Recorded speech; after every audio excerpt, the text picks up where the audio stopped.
আপনারা শুনছেন কারিগরি কবিয়াল প্রেজেন্টস সাসপেন্স অটোপসি।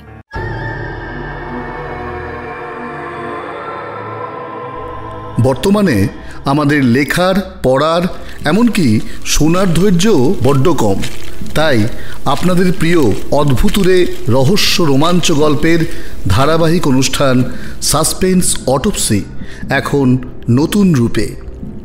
একটা দীর্ঘ সময়ের নীরবতার পর নবকলেবরে সাসপেন্স অটোপসি। আজকের গল্প পিশাচিনী, লেখক শ্রী বিভূতিভূষণ বন্দ্যোপাধ্যায়। এই গল্প এক বিষণ্ণ আত্মার, এক পিশাচিনী যে চায় শুধু একটু ভালোবাসা। চলুন ডুবে যায় সেই আঁধারে যেখানে মানুষ আর অশরীরীর সীমা আস্তে আস্তে মিলিয়ে যায়।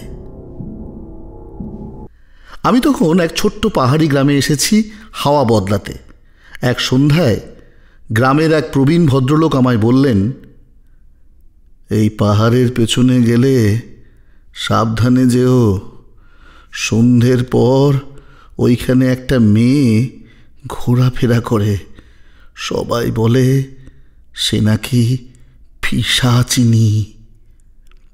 আমি হেসে বললাম, দাদা, ভূতের ভয় আমি পাই না।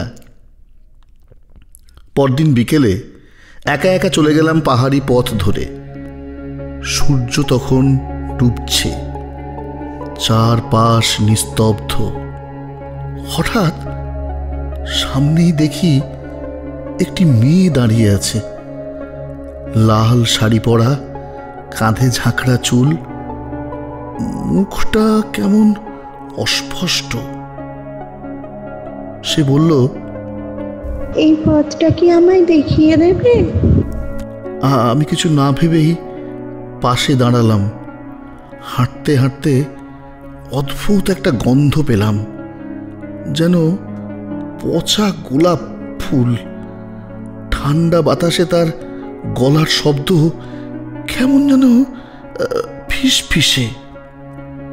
হঠাৎ সে থেমে গেল, আমার দিকে ঘুরে তাকালো। চোখ দুটো লাল, যেন জ্বলছে। ঠোঁটটা কেমন যেন ফেটে গেছে। আমি বেশ ঘাবড়ে গেলাম। দৌড়ে পালাতে চাইলাম, কিন্তু পা নাড়াতে পারছি না। তুমি আমায় চিনতে পারলে না? আমি সে যে মৃত মানুষের পাশে বসেছিলে, যাকে খবর দেওয়া হয়নি। আমি চিৎকার করে উঠলাম। গলা দিয়ে আমার শব্দ বেরোচ্ছে না। হঠাৎ ঝাপটা দিয়ে আমার সব অন্ধকার হয়ে গেল।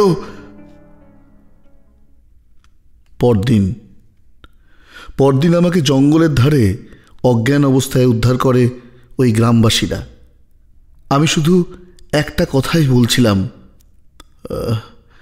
একজন মেয়ে ছিল। ওরা জানালো, বছর 20 আগে একটি মেয়ে নাকি আত্মহত্যা করেছিল ওই পাহাড়ের ধারে, বিয়ের আগের রাতে। আর তখন থেকেই নাকি সন্ধ্যের পর কারো ওই রাস্তায় একা আসা মানা। এটাই ছিল পিশাচিনী। ভয় কখনো শুধু চিৎকার নয়, কখনো তা এক দীর্ঘ নিঃশ্বাস, এক অপ্রকাশিত ইতিহাস। আপনারা শুনছেন কারিগরি কবিয়ালের গলায় বাংলা ভৌতিক গল্প সিরিজ।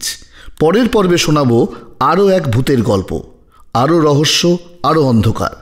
ততক্ষণ দরজা বন্ধ রাখুন আর মন খুলে বিশ্বাস করুন, সব ছায়া কিন্তু নিছক ছায়া নয়।